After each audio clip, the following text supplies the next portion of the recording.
So now we're going to talk about a piece of news that came out today. I'm reading off Goal. I think it came out from a different source. It was on ESPN. So the former assistant coach under Sir Alex Ferguson, and he was also, I think, the youth manager at one point before he was the assistant coach, Rennie Mullenstein, he's Dutch, has come out and he's spoken to ESPN, and he's had a couple of his thoughts. I want to talk about these thoughts. And he said, and these are his quotes, United have certain shortcomings, he said to ESPN. Varane cannot handle the pace. The Premier League is dynamic. Everything goes at 100 kilometers per hour. That is a big problem in midfield. They have no energy, and that is how the defense gets into trouble. He, talking about Erik ten Hag, wants to put a lot of pressure on with a lot of intensity, just like at Ajax, but he doesn't have the players for that. The players don't have the mentality to constantly put pressure on. Casemiro, for example, can't handle it at all.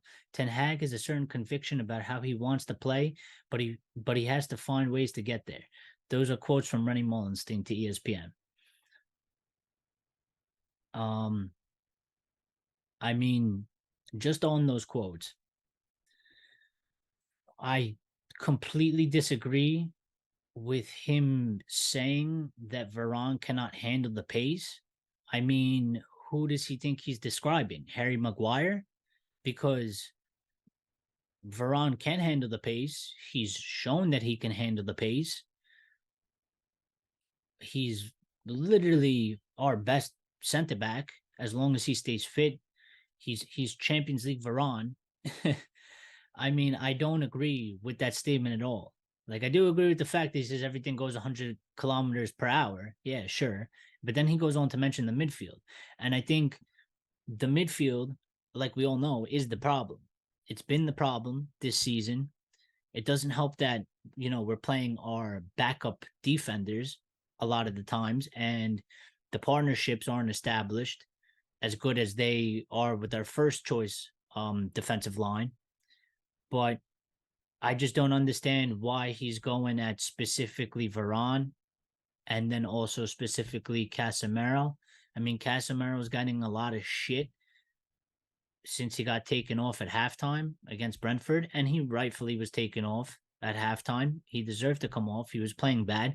He hasn't been as good this season as he was last season. Last season, he was probably player of the year for us. I mean, he literally held down that midfield by himself for like 3/4 of the season. He had a drop off at the end, but so did the whole team. But at the moment, I'm not about trying to individualize this so much. Nobody in the team is playing well. Nobody is being consistent. Nobody. The whole squad as a whole.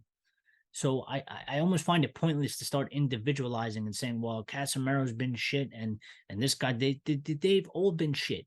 The team, this is a team sport. This is a team sport. You need the majority of the team to play well. Otherwise, everybody's going to be shit.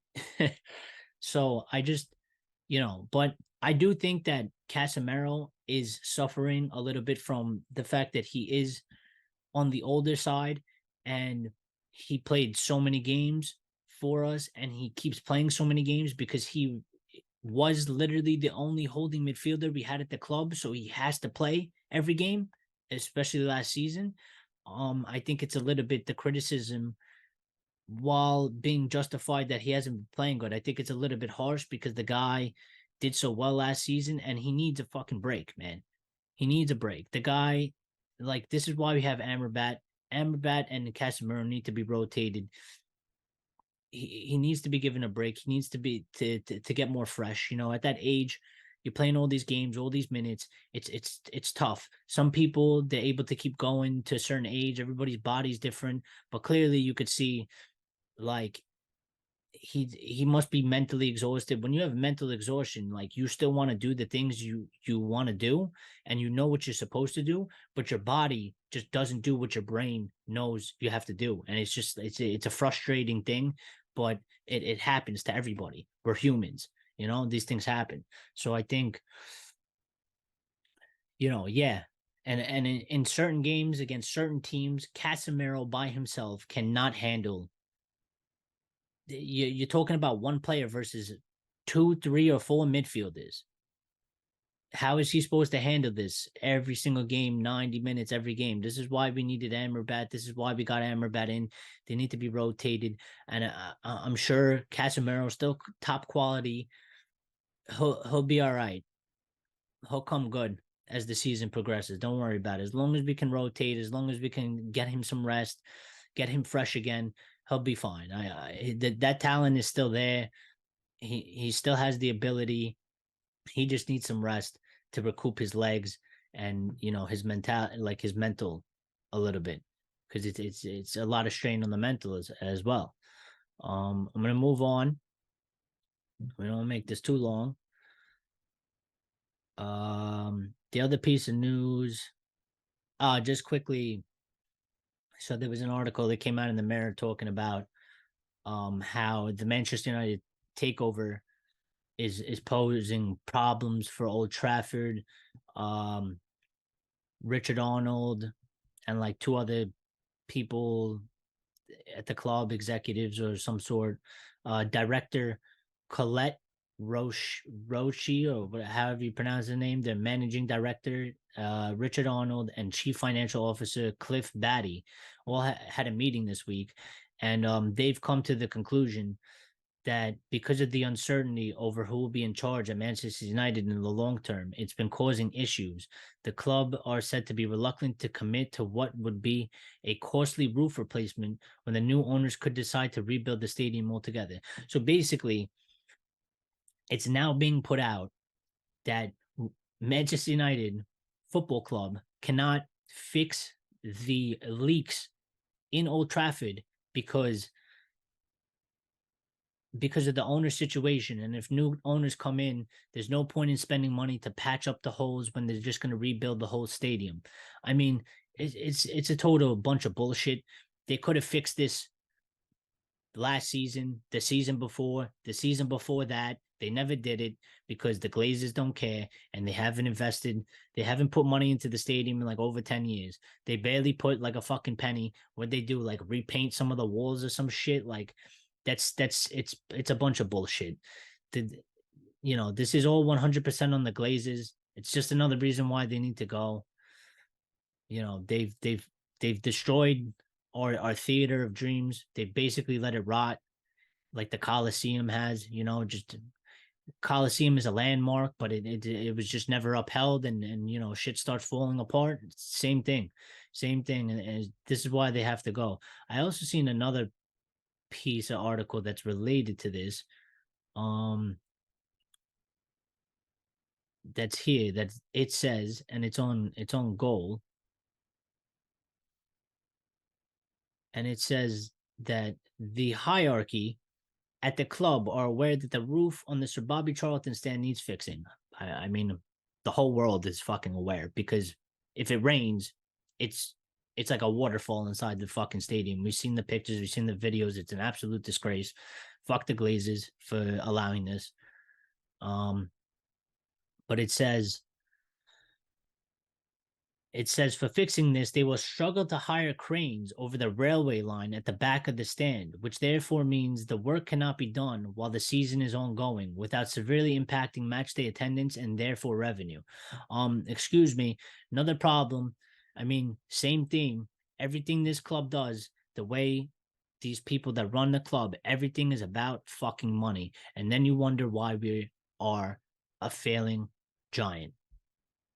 Everything is about money. I'm sorry. Prime example that you need to look at. What the fuck did Real Madrid do? They closed down half of their stadium. They were playing with half of their stadium closed so they can reconstruct the fucking stadium, because that's what you're supposed to do as a big football club, as a club that's run properly as a football club, not a fucking business, not a Fortune 500 company, not a fucking LLC. This is a football club first, business second, supposed to be. But our owners don't run it like that. And so what do we have? A bunch of bullshit excuses. They come out. We can't get cranes. If we do it, it's going to impact the match day attendance, and then which really means we don't give a fuck. We only care about the match day attendance because that determines how much money we're fucking making. I mean, it's just a joke. Everything is about money, and when everything's about money, money is the root of all evil, right? What they say. So it ruins a lot of things. Just an absolute disgrace. Glazers need to fucking go. Just get out. Just get out. You've been here long enough. You took enough of our fucking money. We're sick and tired of you making us look like fools, making us look like shit. You are the worst owners in the fucking history of sports. Nobody likes you. Nobody thinks you've done a good job. And if you think you've done a good job, then you live too far up your own fucking asses, and maybe you should go outside and touch some grass, you fucking out of touch bastards. And then the last thing I'm going to talk about to end it off is there was a story or a couple of stories that came out yesterday about Jadon Sancho. I'm just going to put my 2 cents on this.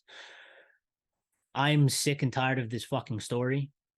I'm sick and tired of this Jadon Sancho fucking this saga between him and Ten Hag. It needs to fucking end. In my opinion, Jadon Sancho is a fucking dickhead.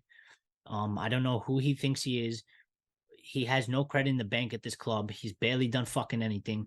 He's played like 85 games. He has like 12 goals over 3 seasons or something like that, and like 8 assists or something like that.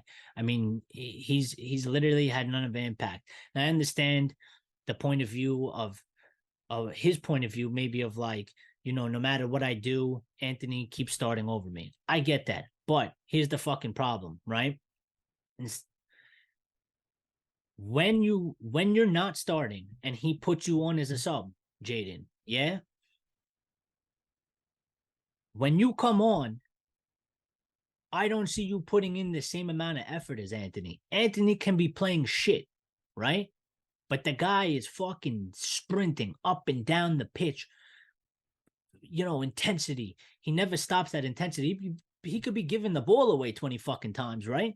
So when you come on the pitch, you don't have the same intensity as him. At the same time, you're also not producing anything better than him. So why would you expect to be on the pitch? Why would you expect to be starting over him? You're giving less than he actually is. That's my opinion. So I think you don't have a leg to stand on in this fucking position. I think it was a disgrace that you chose to go to social media and put out the message that you did.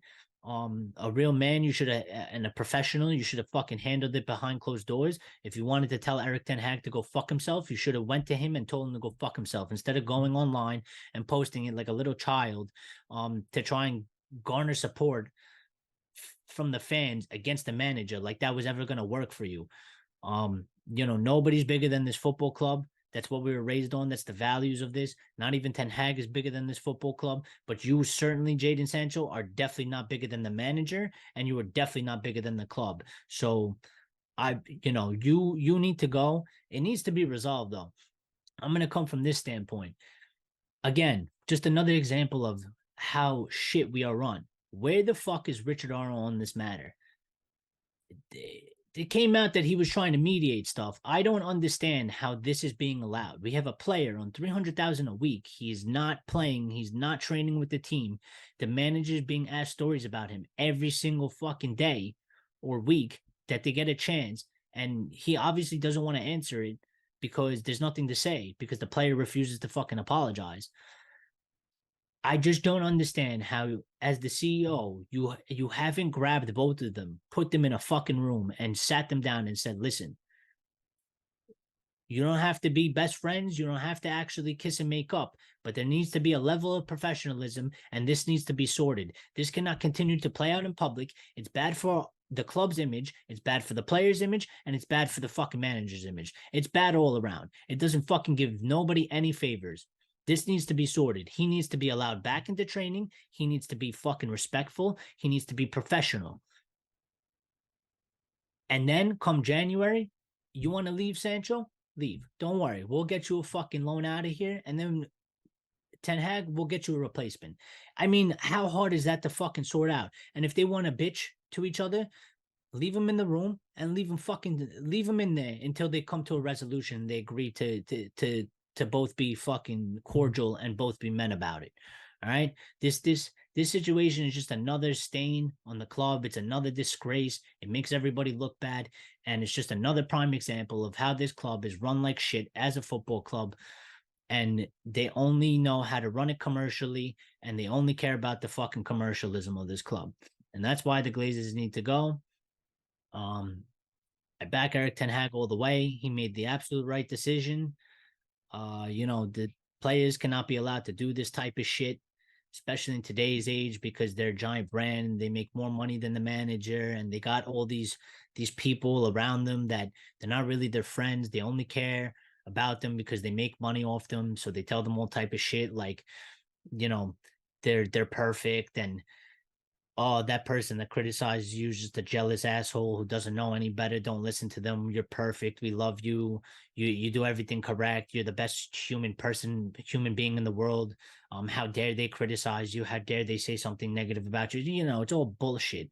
And I'm glad that the manager is able to put his foot down on this, and that the club, I mean, they really have no choice, but at least the club is backing the manager on this, because in the past they haven't. They stabbed the manager in the back and went to the fucking players.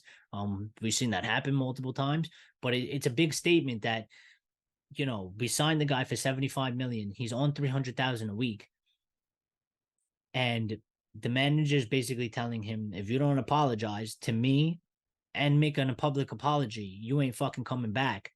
And, that's a big signing on big wages, and he ain't fucking playing, and he ain't going to come back. So I think that's important, that the manager is allowed to make that stand when he feels it's necessary, and that he's backed. And just, I seen a couple of things, like a couple of the teammates were trying to tell Sancho to apologize. He refuses to apologize. I mean, what more of example of a dickhead do you need, that he's just a little baby, bro? He's just a little baby. Listen, he had his opportunity too. When Anthony was out of the squad for the off-field issues with his ex-girlfriend, right? If this guy was smart, because we had nobody, and he actually went to go start Palestri, right? And then he started changing formations because we're out of fucking wingers. If he was smart and he actually wanted to play for this club, he would have apologized, and he would have went into training. He would have busted his ass off in hopes that Ten Hag would start him. And I feel like he probably would have started him, because he needed him. As long as he showed the right attitude in training, and he put in the correct effort, I'm pretty sure he would have started him in that period. And he fucking missed his chance, because you know what? He doesn't care anymore. He doesn't care. So he needs to leave the club. He needs to leave. For me, there's no coming back.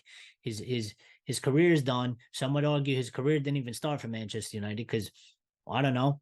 You ever notice, does he change the game? Comes on. Does he change the game? Do we miss him? I don't really think so. I don't think he contributes enough. I don't think he's contributed enough. So I don't think his missing presence does anything anyway for the club. So, but it was just funny, because it says the club are prepared to subside exiled stars 300,000 a week wages and send them out on loan in January.